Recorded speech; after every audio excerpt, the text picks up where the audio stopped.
Here at Hayden's 10 takeaways from week 1. The first one being, we are in the golden age of quarterback play. It's ridiculous. And I know I'm young, despite everything that's going on there. I am young, I promise. I'm not one to think the NFL started in 2012, but there's no denying it at this point. Josh Allen and Lamar Jackson showed that this past Sunday night. I said it then, I'm going to say it again now.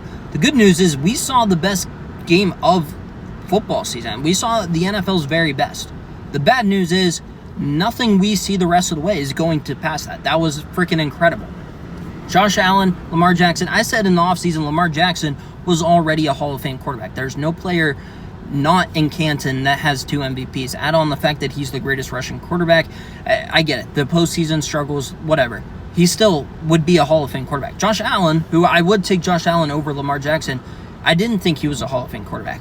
Who cares where they're at right now? Because both are going to be first ballot Hall of Famers. Patrick Mahomes, that's going to be a first ballot Hall of Famer. He might be the GOAT when it's all said and done. Joe Burrow, just a little bit below them.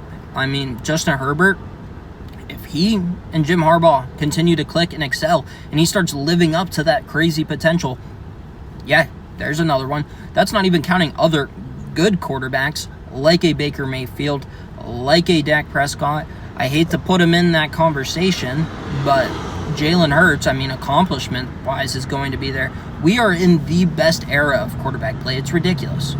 Takeaway number 2 is, if you do not have a kicker with an ultra-strong leg, you are at a disadvantage.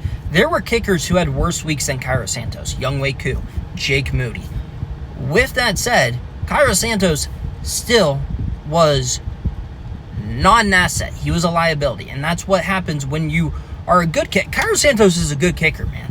But you got to be able to put the ball out of the end zone. And Santos has never been known for his leg strength. Going back to his Kansas City days, he was an accurate guy. He was an inside of 50 kind of guy.